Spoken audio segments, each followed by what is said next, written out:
kind. Sorry about the change of venue. It's never happened before. AB desks.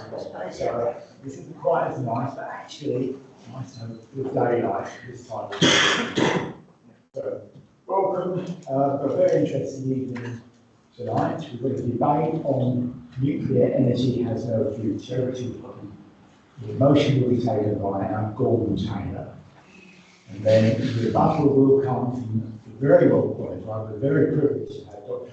Bluck with us, who will take the opposing case that nuclear future very much has a future. And we're also privileged in having Professor Richard Fulkerson here, who is going to moderate the debate. Richard has been over 40 years a member of the IMechE, culminating in resident 2015. So another very well qualified moderator. So without further ado, Richard will kick us off with introducing Gordon Taylor. Right, thanks very much, Peter. I'm going to stand a bit nearer so that the microphone picks up my voice for people who are online. I'm delighted to see such a large audience here tonight, and thanks very much, Peter, for inviting me back to moderate tonight's event, which, as you say, I'm sure is going to stimulate some very interesting discussion, both amongst our presenters and the audience. Gordon Taylor is going to kick off with the motion that nuclear power has no place in the future, which is his personal perspective. Gordon started his career as an engineer at Ford Motor Company, where a number of us worked in the past. And he left quite a long time ago to pursue his own personal interest in energy policy. And he's got a very influential website on energy policy. And Gordon is particularly passionate about renewables, solar and wind. But he has some strong views on nuclear. I won't preempt him, but please welcome Gordon Taylor, who's going to propose the motion for the debate tonight. Thank you.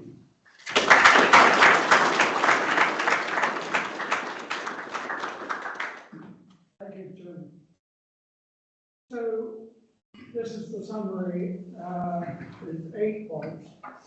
Of these, 6 are bunches of reasons why nuclear has no future, and any one of these is a job stopper. Right. So the existing annual consumption of uranium fuel to nuclear fission power stations is of the order of 70,000 tons a year. Demand was met during this period by swords into plowshares. That's to say, nuclear weapons which are highly enriched uranium, were converted into nuclear fuel. But the area under the curve is what matters in the short run. And if you divide that area by the 70,000, you get 55 years. And that's at the present rate of consumption. Let me get this one. Okay. So, it could run out at any time,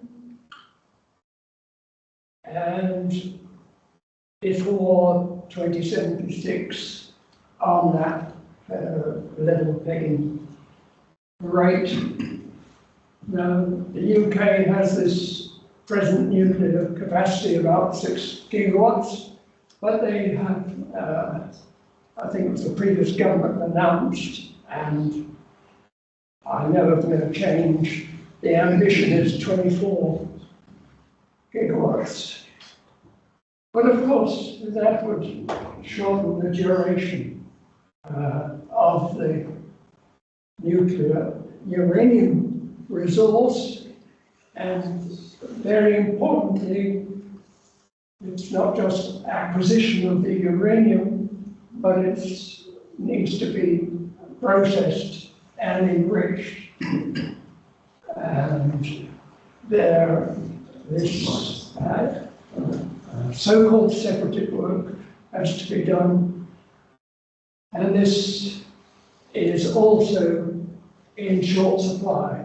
There's no money in oversupplying with nuclear mines or nuclear fuel processing, and can switch from feast to famine, and whereupon the uranium price can go up by 600%. Anyhow, if we take, this is indicative, so if we talk about a threefold, there's 24 countries with the UK proposing tripling by 2050. Just let's use that tripling and start with the 55. That translates into only 18. So it could be exhausted by 2039. Game over. No fuel.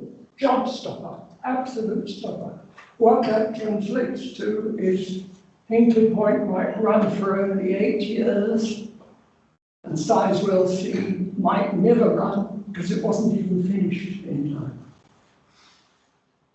So they would be left with two of the world's largest stranded liabilities.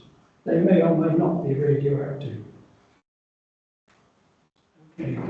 Second, there's a fundamental conflict between nuclear and renewables. Nuclear nearly always gets bracketed as base load. It isn't necessarily so. But if we take it as being the case here, there's our 6 gigawatts. And then just supposing this tripling could take place in addition, well, yes, but that would lead to truncating the contribution which the renewables can make. Now, this is based on an actual time period, just for wind, for simplicity, and at times it's in net surplus, and at times in deficit, but feasible short-term storage can transfer energy between those two. From the green to the red. Okay. So the word you will see used is curtailment, and well, that is compensation for renewables not being able to go to market and receive payment. And what this results in is the cost of electricity is increased because incontestably the renewables are cheaper because they don't need any fuel at all. So, and another point which is not taken into account in policy circles, but nuclear cannot be privately funded. Nobody comes forward and offers to invest in nuclear, despite huge subsidies in lieu of insurance and for waste at the end of the day. Whereas the renewables are readily privately funded. But if they're going to be curtailed and not compensated, because their load is being taken by nuclear, they're going to say, no, sod it. Take our toys elsewhere. Third point is the energy flow involved in building a nuclear power plant, well, any power plant. So there'll always be an energy investment, and that's the magnitude of the energy invested. And then you have to recover first to a zero line. And so you're looking at the make and build time and the energy payback time together. That's a negative energy time. So here are some figures to give us an order of magnitude. If we say nuclear 5 to 15 years, make and build times, energy payback times, it goes 6.5 to 14 years. Summing those, 11 to 29 years before you get any net energy to the nation. Right? That's a staggering difference from renewables, which 2 plus 2 equals 4, right?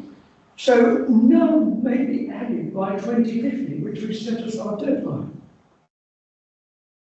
Hence, it hasn't. Right, now we get to the field of nuclear dangers. So they're ever more costly to try to reduce risk. We'll see a manifestation of that in the subsequent slide. But there, we must acknowledge there's actually 400 odd 80 nuclear power plants.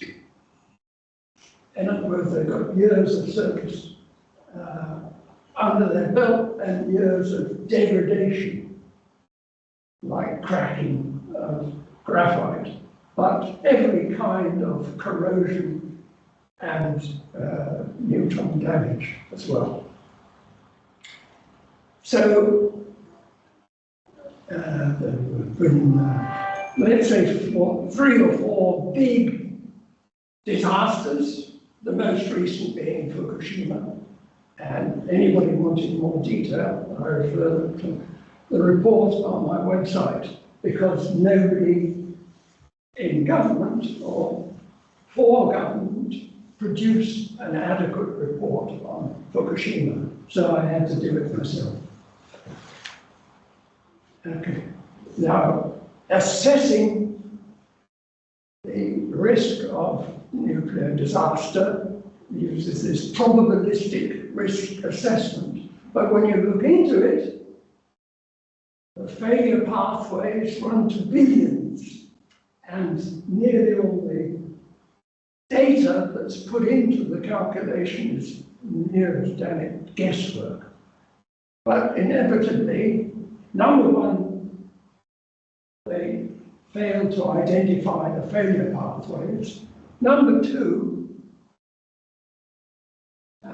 when you take account of them, it's got to be an underestimate. So the only safe assumption is that failure is inevitable.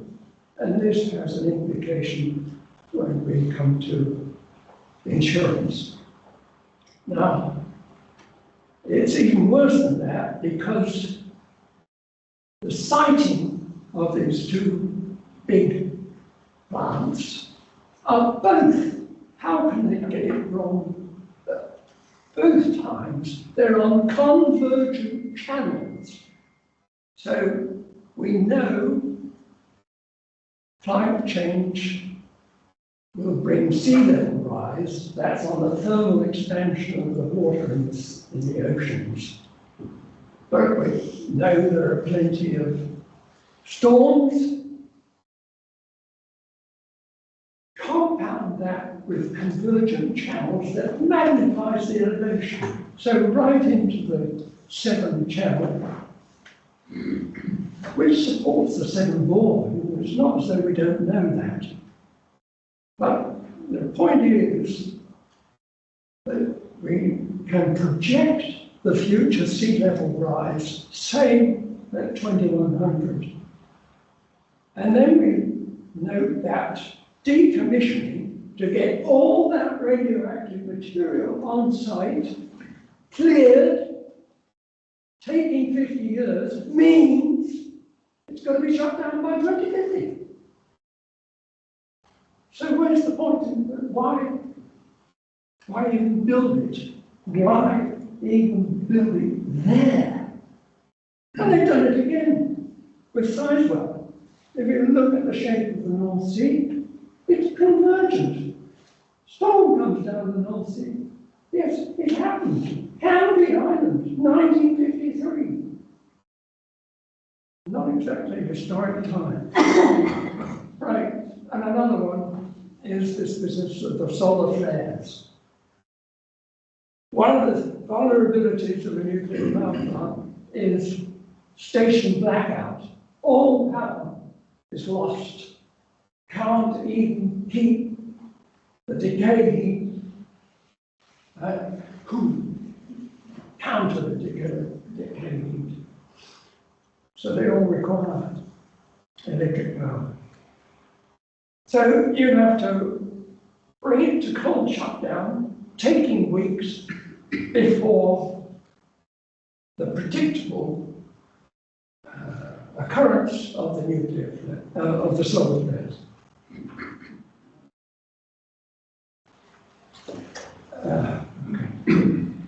So, should you get a Fukushima type event, bear in mind that the content of nuclear material in the core is 1,000 times a nuclear bomb.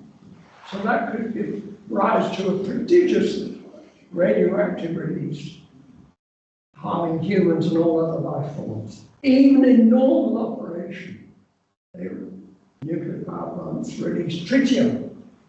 So a radioactive isotope of hydrogen, and that means the human body can't distinguish it, tritiated water, from regular water. And internal beta particles, harms such as cancers, deaths, genetic damage to future generations. We know this happens because we've got the military personnel suffered immediately post-war, and they are the nuclear veterans, and the key book which you can buy is called Marilinga, and they suffered. So not just the first generation where they had genetic damage to their offspring, but even the offspring of those offspring. Right? Then there's the assessment of the harm. This is the so-called International Commission on Radiation Protection, but that's based on the data from the Hiroshima, I think 1946, I guess. Whereas this model is based on the available data from Chernobyl, and the difference is 600-fold, give or take. Another nuclear engine. So we know they are surrounded by concrete and steel, making those materials radioactive after a lifetime of 25 to 60 years, will be decommissioned, but it can't be recycled because it's radioactive, and therefore this carbon-intensive material doesn't get a second lifetime recycling. Okay. And finally, the nuclear waste till now, worldwide, still stored above ground, at risk from neglect and all the other decorative properties, corrosion, etc., leakage, and it's been poured out into the Irish Sea, including plutonium. Deep depositories are needed, but the UK is still not doing anything about it. And of course, it's on Putin's target list, right? So he can have a nuclear attack for a conventional weapon. Well, I hope we're all aware of that. Right, then we have come to the business of the risks carried by the state. Now, did you know this? We're underwriting all the downsides of nuclear power. It's described in government documents as unquantifiable. Well, that's a real civil service word, isn't it? And because they're, after all, innumerable, those people. And, but what it adds up to is infinity, no limit. You can always find the occurrence because, of course, you just search on the word unquantifiable. I think pops. Luckily, a German outfit has estimated, and this is for one event, it would cost twice the UK GDP. That's what I call real money, right? But again, the German Ethics Commission found right after Fukushima that withdrawal from nuclear energy is necessary and is possible because there are less risky alternatives. Those words in English are still online. Has anybody in the government read them? Well, the Germans followed that recommendation and, of course, took all the nuclear power plants offline. Right, and practically learning. This is historic data for US and France, where they built nuclear power plants to standardized design over and over again, whereupon you'd expect to see a positive learning effect. But in fact, because things outside of the nuclear world kept happening, they kept having to enhance what they were building. And that continues, of course. This is known as Wright's law in the jargon. It was established during World War II, building aircraft. Anyhow, so this proper learning, whereby the unit price drops as the cumulative capacity increases, is demonstrated by wind and so on. Then we have, okay, that's actually just recaps that. Now we come to costs. Now, the first thing to note is that in respect of nuclear, you cannot give a levelized cost of energy because you don't know what it's going to cost in future years. Whereas wind and PV, you do, because there's no fuel element. Even so, nuclear shows on this well-known calculation as the most expensive. Okay, it's inherently understated because as the uranium ore grade declines, cost of mining and refining would increase. So that's one reason. Then there's another effect, And that is, we saw earlier, there's potential conflict between nuclear and renewables. Now, somebody's going to service the load. If you wish to avoid chasing away the renewables, then you're going to have to load follow with nuclear. If you do that, of course, its capacity factor is going to be reduced. That means that the capital element is going to be magnified. And chapter and verse for this particular statement, it's Rethinking Energy by Dorr and Ziba, 2021. Okay. Well, I think you need to try and cover the last points in the next 5 minutes, please. Right. Thank you. Yeah. Okay. By exact analogous argument, the carbon footprint, the carbon intensity of the nuclear power is also fundamentally understated. That's if you can actually nail it down. Because the range of the data is absolutely huge, that nobody can agree what it is.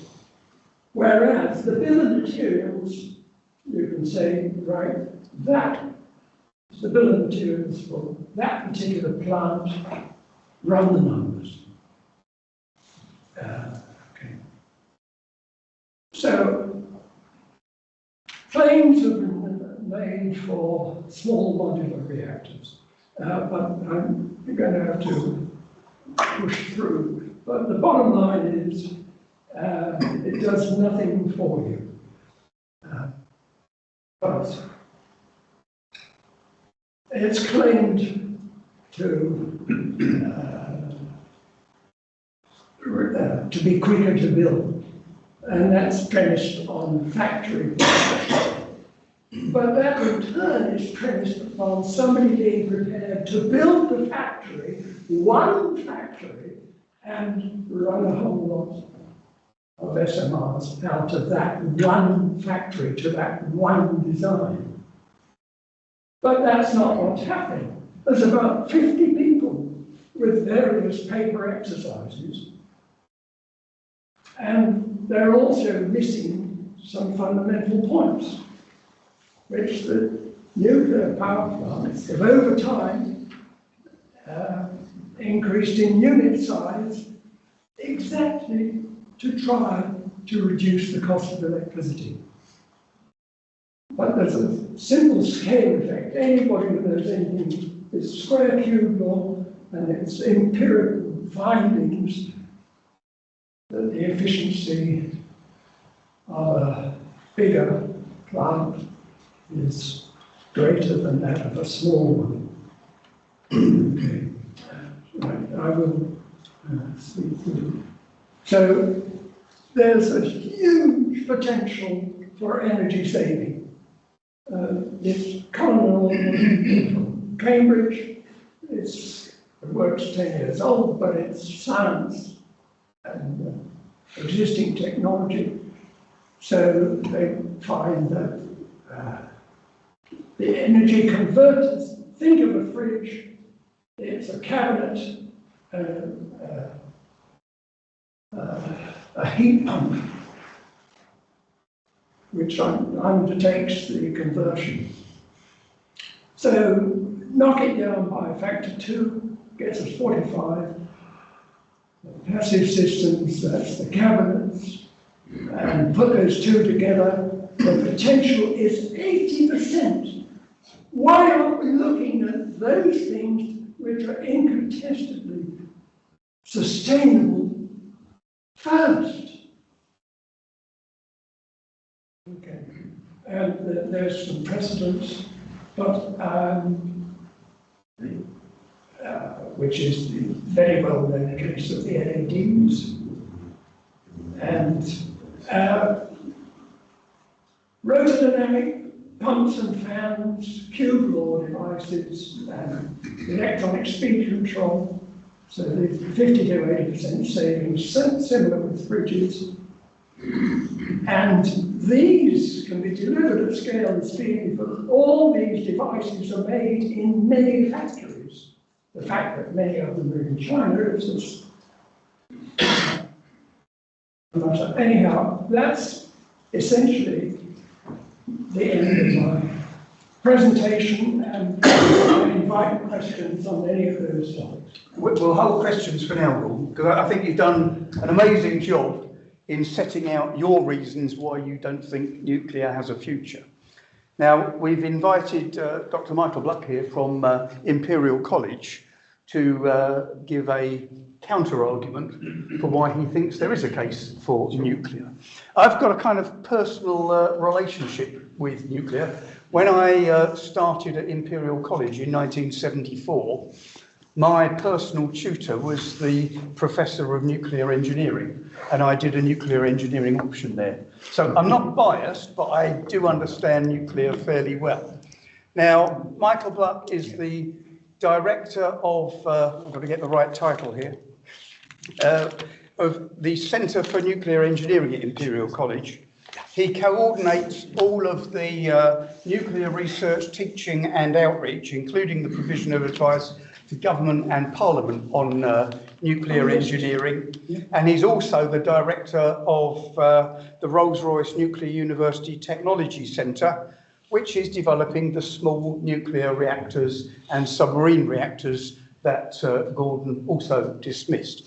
So I think we have an eminent speaker to give a counter-argument to why nuclear does have a place. Thank you, Michael. Thank you. Thank you. Yes. And, I'm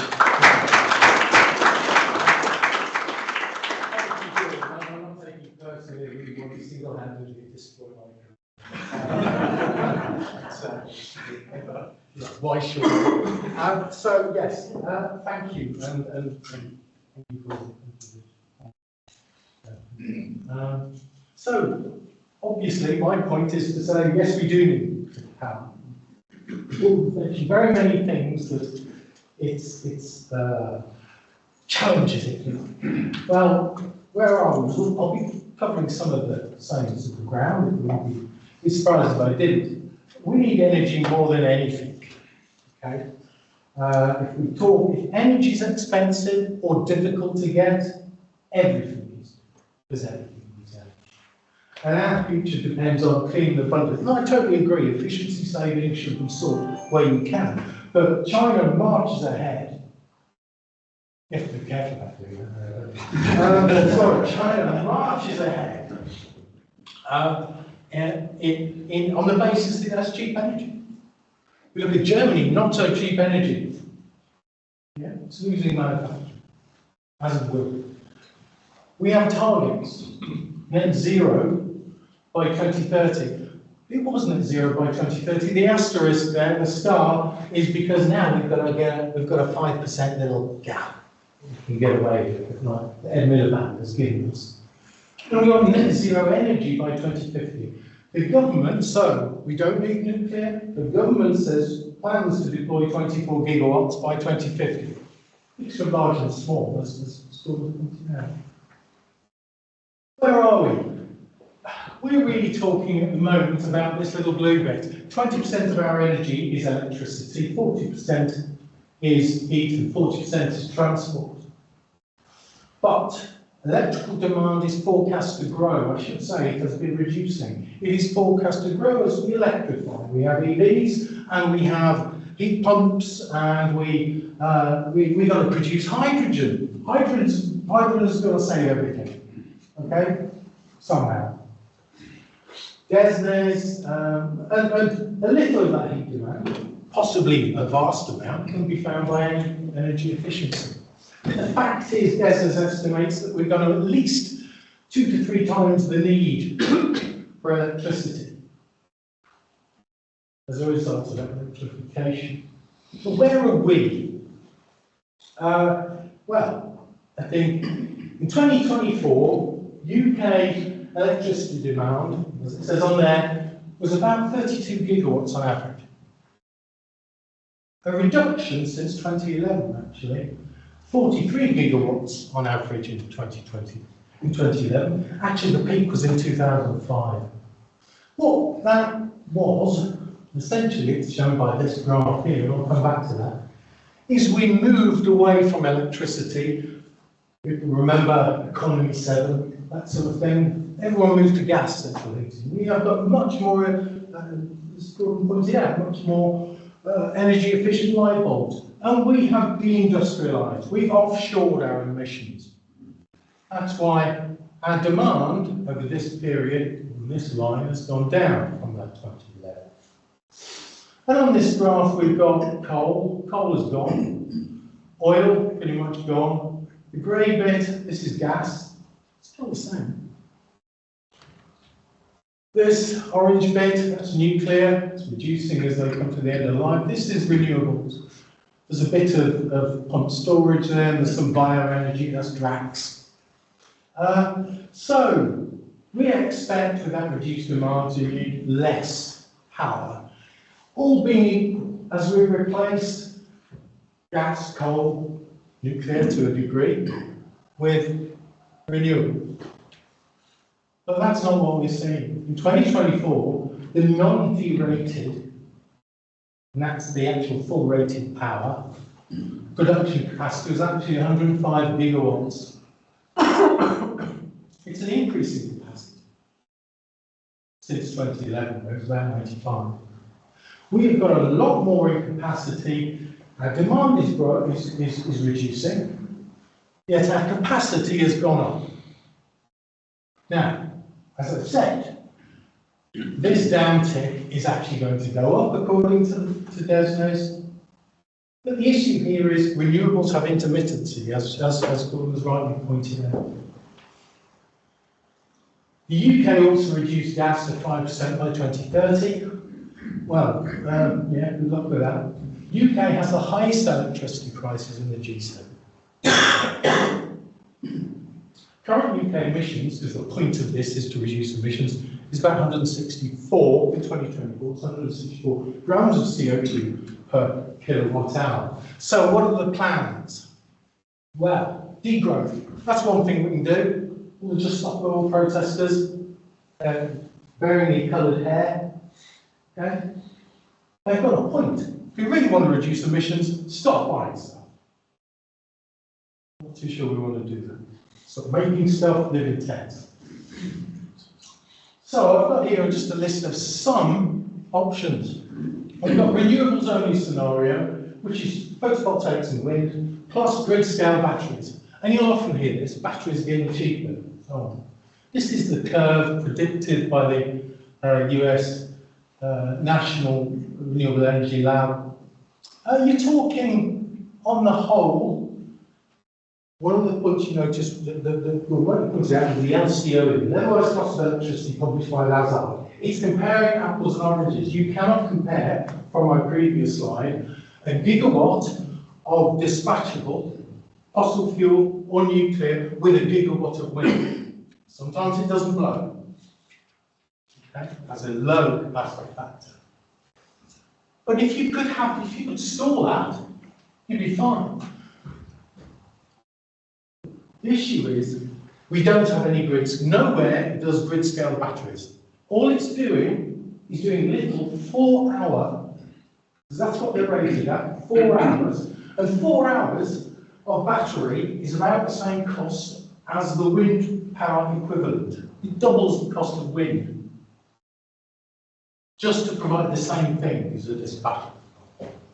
Now, it could be that we get grid scale batteries that are cost effective and perform to that degree using soil and wind rather than lithium and other expensive metals. Fine, but it's technological speculation. And for a lot of this, when we're having discussions about it, it's talking about technologies that are at an early stage of development that may or may not become viable economically or indeed thermodynamically. Grid scale batteries are one of them. There is nowhere in the world that is doing this. except for short-term load balancing. Don't think that's going to help. Hydro.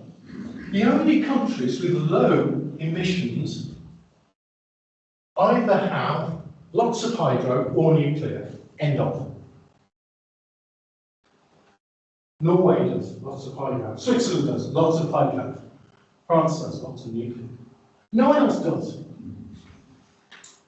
If you want to do hydro, that's great if you're in alpine conditions, but you're not. You live in the UK, and our mountains are other people's hills. We do what we can, it's not scale. Fossil fuels, that's what we do currently, but in order to be low carbon, we want carbon capture and storage. It's very important to look at what other people do.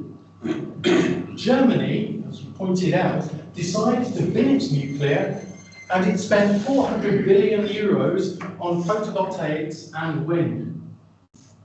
It has a demand of 60 gigawatts, and it has 120 gigawatts of renewables. That's way more than we have, or anyone else. So, there it is on electricity maps. It's a darker colour than us, way darker than the bloody green France. It's got an output of about 334 grams per CO2 per kilowatt hour in 2024, despite buying what is equivalent to about 8 income point Cs, even if they're vastly inflated prices. If we just do renewables, that's what we get. No?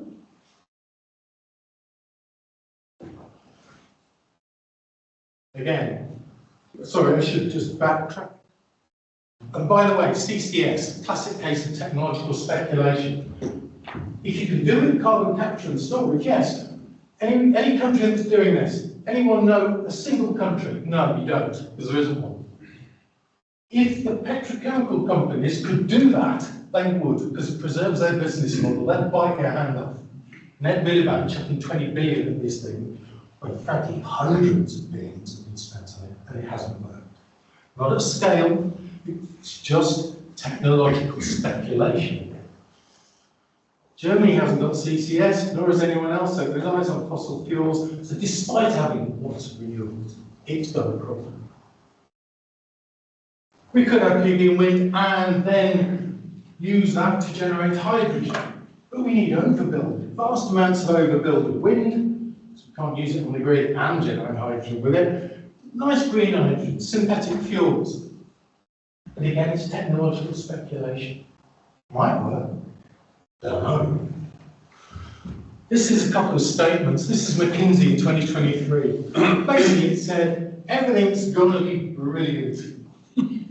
Yeah? It's going to grow significantly to 2050, but such scale up and advance with it, and then 2 years later, IMechE. Last year, we anticipated 2024 would serve as a reality check for the extra scale of hydrogen, but it's fallen even more than we anticipated. Everything was going to be solved by hydrogen. Hasn't happened. Now, I'm not saying it can't happen, but it's technological speculation. What are you going to do? What are you going to do now? Nuclear's too expensive. You're right, Hinkley Point C and similarly sized well C, 40 billion. Initial estimate 18 billion. It's got a lot to criticise. Hinkley Point C at today's prices will produce about 6 billion in terms of retail price of electricity every year for more than 60 years. There are more than 60 years worth of uranium. Okay. Even with delays and cost increases, it remains viable. It's a viable project for us because it's a contract for difference. We don't care. It's sold for a year. That's their fault. Does it have to cost so much? South Korea, UAE, the United Arab Emirates have now got 4 APR 1400s built in 12 years. China, all build a fraction of their cost. our costs. We should look to ourselves. Rolls-Royce SMR, I know most about that. It's forecast to be at 75 pounds per megawatt hour. It's about what the contract for difference price is for offshore wind. The lessons from these are replication. Do the same thing, do it again, don't tinker. Reduce the planning point. HS2, it's not just nuclear. Look at HS2. Well, HPC has got its very own back tunnel equivalent. They literally are developing a system of loudspeakers to scare fish away from the inlets in order so that fish don't die. And it's estimated that this will be an entire single ship, single trawler of fish. But really, there are many others. Cheaper finance as well. Hinkley Point C, 42% is interest alone. We could have borrowed it on the bond markets and go. Lots of mistakes. Takes too long. Hinkley Point C, site license 2012. Current completion date 2031. Actual build started in 2017. What did you do for 5 years? Well, we argued. There was politics. Politics said you cannot have any public money. It had to be private. That was politics. Financing issues that led from that. Planning and regulation, well, I've spoken about. 9,000 design changes demanded. This was a reactor that had gone through the French regulator and also to the Finnish regulator, but it is the way of nuclear, it's mad, is that we thought we'd also regulate it as well. And in our regulation system, it required 9,000 design changes demanded. Imagine if you were building, if Boeing built an aircraft and had to do the whole regulation and safety and assessment thing over in every country it landed in. You wouldn't build an aircraft. We accept that when the Americans build an aircraft and they go through their regulator, it's okay for us, yeah? We should do that for nuclear. So nuclear is too dangerous. What do the numbers tell us? We know some very high, very well-known events. This is death rate per unit of electricity production. Nuclear, 0.03. It's a bit above solar, but it's a bit less than wind. Wind's got to go up, by the way, because it's bloody awful to pulling offshore. And that includes the accidents, by the way. And actually, if you really want to be picky, this has the advantage of also producing the radioisotopes that you use when you're being scanned for cancer. That's not including those. So on some graphs, nuclear is even negative. That doesn't diminish horrors of Chernobyl, but by the way, that's 4,000 dead people. The worst accident was the dam failure in China, 200,000 people killed in minutes. Fukushima, 16,000 dead people, none of them due to nuclear. All due to the tsunami in the earth. As I said, vital for producing medical isotopes. And there's probably somewhere in here a smoke detector, americium from nuclear reactors. Waste is unsolvable. Globally, over 60 years, there have been 0 fatalities due to nuclear waste. That's insane. There's no other waste like it. Can't think of another waste that's killed literally no one. High-level waste volume for the UK, 1,670 cubic metres. That's about 13 by 13 by 13 metre box. It's radioactive for 300,000 years.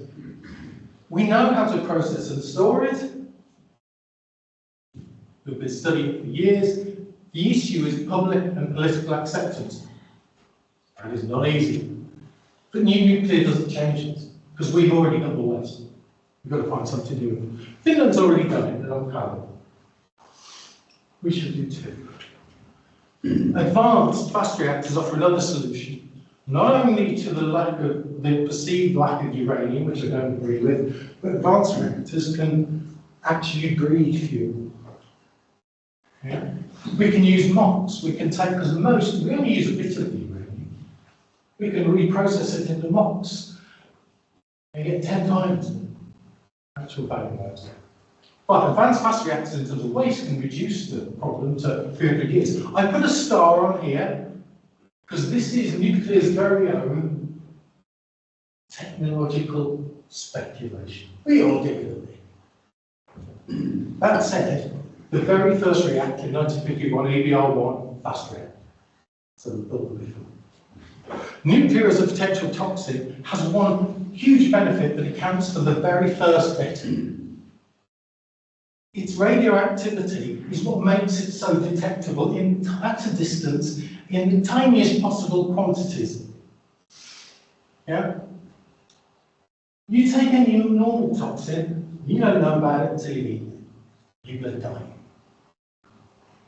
And we have lots of toxins. What are we going to do with all the mercury and lead and the arsenic, cobalt, and half of the periodic table that's going to kill us?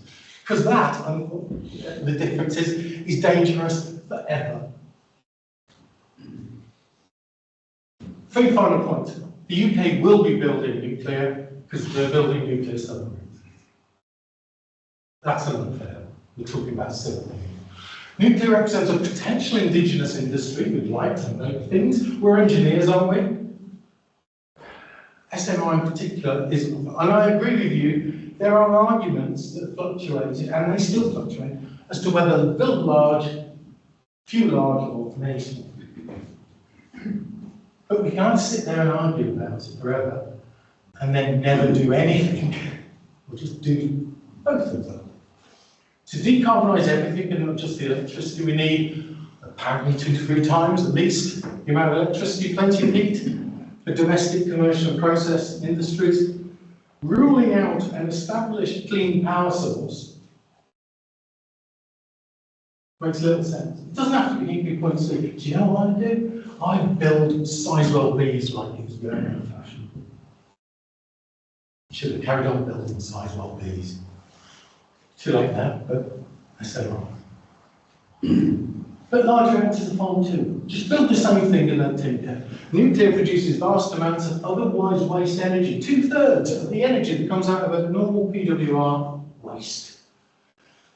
You could use that for domestic heating. That's not a new idea. That's what is done in Eastern Europe routinely. Commercial process heat requirements could use that. So we can start to decarbonise. Now, remember, wind, solar has not any waste heat to do that with. It's just another revenue stream. The number of countries looking to deploy nuclear has increased tenfold over the last 2 COP summits. So, do I think there's a future for nuclear? Yes, I think others do too. Thank you. Thank you very much.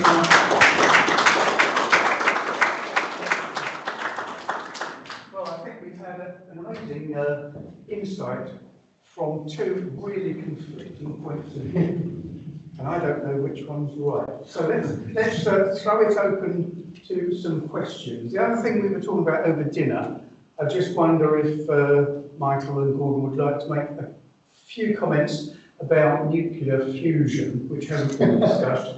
We've only talked about nuclear fission, which is the current technology. Nuclear fusion is that distant technology, another undeveloped technology to use plasma to produce unlimited power. And whenever you look in history, from when it was first mooted, it's always 30 years away. And today, I think it's 30 years away, isn't it? Yeah. So do you want to make any comments about that before we start questions? Yeah, but weren't we allowed 5 minutes to respond? Oh, yes. Yes, I'm sorry, Gordon. Gordon. Do you want, you respond to Michael, and then Michael can respond to you? Yeah. Yeah. Okay. Right. the point about storage, you mentioned hydro, but there's a variant of hydro. Conventional hydro starts, if you like, with rainfall into a catchment area and down a turbine. But there's also pump storage, so then you have two reservoirs, an upper and a lower, and when electricity supply is greater than demand, you use that to pump from the lower to the upper, and then when the load comes on, you let it run down again. Now, true, we don't major on mountains, but we have enough. And they could tell this from Australia. And I gave a presentation on this very subject, with permission, of the work done in Australia, because the whole world's topology, bumps and lumps, was known from Australia, and they could pick out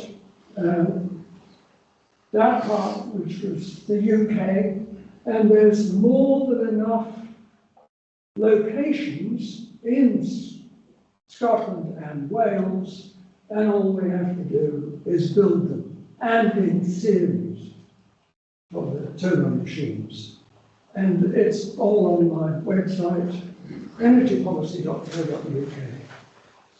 So that goes a very large way to addressing the storage issue. If you want really long duration storage, you certainly can synthesize hydrocarbons and use them in the existing gas-fired power plants, of which we have plenty. But the point is, in the short run, we could fill in the gaps. This is the Dunkelflaute, the no wind, no sun situation. We can meet the load with conventional hydrocarbons, but for little of the time. That's the point. And because there's a full renewable pathway to a full synthetic, and since it involves chemistry, yes, the Germans got there first. Yeah. And one is the Sabatier, so that's the French idea, but the Germans have implemented this plan, and we've had a presentation at headquarters, which I set up and presented from online. Okay. Yeah, with respect, on the nuclear fuel issue, you haven't addressed the issue of whether it's enough for even the present load in the UK at the 6 gigawatt level, never mind the increased load tripling. It's not my function to demonstrate there is enough fuel. It's the industry's function. They must show before anybody will invest. And I haven't seen any evidence of that. The data that I'm using comes from the Red Books, from the IAEA. It's the only source we have for the nuclear fuel resource. And if we tripled it, it would drop from the 55 years to the 18 years. And if we're as bad as we've shown ourselves to be in building them, there would be no overlap between the fuel availability and the plant availability. It would come along too late, and we'd have, wasted even more money, anyhow. So on the CCS point, yes, it's certainly speculative, but it's also limited on two counts. It assumes continued availability of fossil fuels, which are running out. It's at its peak. There is a peak. They stopped making the stuff.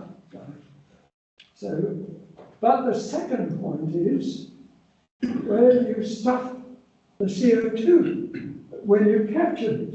The usual thing they say is put it in caverns. But the caverns are finite too. What are you going to put there for? Okay. And as for this 75 pounds per megawatt hour, or whatever it is, for the Rolls-Royce SMR, I do not believe it. Rolls-Royce actually don't have in-house a major degree of nuclear knowledge. They build an American submarine reactor under license, and the submarine reactor is carte blanche, okay, and uses weapon enrichment fuels. It's enriched to 90%, so that you can cruise underwater forever until the grub runs out. Okay, you help destroy the nuclear case by referring to the 9,000 design changes. It's utterly bonkers. And indeed, you can't talk about a European, an EPR from France. It's an EPR English version. And the English can make a mess of things. They really do it big time. So make one more point, Gordon. Okay, Michael. right. We must agree to differ on the MOX point, because you talk about 10 times. My number is 42% at best. And you have to remember, anything that uses MOX, that's code for it contains plutonium, is there has to be a reprocessing plant to acquire that plutonium. We had one, we made a complete pig of it. It had to be closed down, and we had to pay the Japanese for the service they hadn't received. That's it. Thank you, Gordon. Michael? Yes, I suppose a number of things. I'll pick a few. Clearly, there's an issue about availability.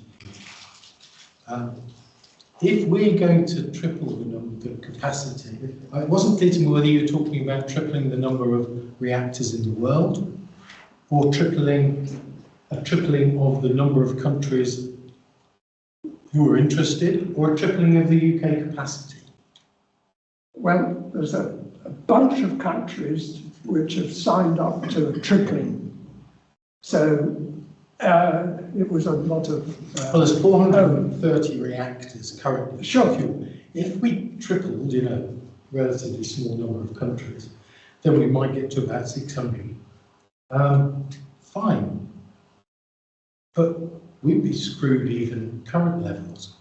And you're right, nobody will build one. And the reason that they do build them is because they know they do know that there is enough uranium. And there is enough. Why isn't it open literature? Oh, it is. It is. It's in the open literature, because no country will do it if anyone reads in the literature that it's only going to be there for 8 years. I mean, nobody. So it is there in the literature. What you've got to bear in mind is that Australia doesn't really make use of its resources, and it has unimaginable amounts of uranium. At extraordinarily low concentrations. They have to use this solvent system. Well, indeed, and you're right, if there are more nuclear reactors, the price of uranium will go up. That's Same for everything. But it isn't. Burn more gas. Why is it gas with no oil?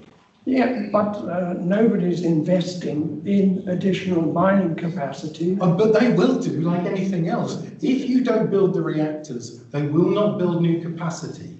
It's a response. Just as it has been with the finding gas reserves, or coal reserves, or lithium. There is a response, there is a market. You go out and you discover that there's plenty more than you thought. And that is the basis for it. So there are known reserves, that are used and mined. There are reserves that are known about. It's not economical to mine. We don't know. Why do it there when there's competition? Kazakhstan supplies most. Well, It is there. So it isn't a problem. Otherwise, you're right. Nuclear industry literally is dead. well, point And to nobody it should in the build open any literature. But I will do. I haven't got it on me at the moment, Okay. so forgive me. But I think EDF will be bloody shocked. What else? Renewable energy is cheaper. Let's be really careful. I mentioned this when I was talking about. It's an easy thing to say, isn't it? It's a wind turbine, it's pretty, it spins around, and the wind is free. But that's the wholesale price that you're talking about, essentially. Who pays the wholesale price in this room? No, I don't. Yeah, but this is going, 30 to 40% of your bill is the wholesale price. yeah. Yeah. At the moment, start of the Ukraine war, yes, gas went through the roof and it drove the price. It's no longer. It is now gas price, the most expensive, that drives the price of electricity, is now about between 30 and 40% of the bill. 60%. Yeah, but this applies equally to nuclear, so it's not a differentiator. It doesn't at all. So, decommissioning. You build nuclear, the Hinkley Point C, the strike price includes the decommissioning fund and the waste fund. It's already built in. In the past, that hasn't been the case. And they've negotiated a transfer price, but that doesn't have to be the full cost. Well, there is a degree of uncertainty granted, but it's still in the bill. Now, there is no decommissioning of wind turbines, but what the key thing that you're not taking into account is you're not paying for when you fail to meet your any contractual obligation to provide power. To compare nuclear or gas with renewables, you have to take the cost of the wind, and add on whatever you do to mitigate it. And currently, you don't. So you come up with some number like, it's 70, or it's 44. But you compare that to something that's on practically all the time. That's not fair, that's not a comparison. That's what Lazard did. And if you look at the same Lazard, not the LCOE, you look at the LCOE-S, because then that adds on the storage that you need to make it compare apples and apples. You don't want to go there. Right. Okay. I think Gordon and Michael have demonstrated that this is a very emotive subject with strong emotional views on both sides.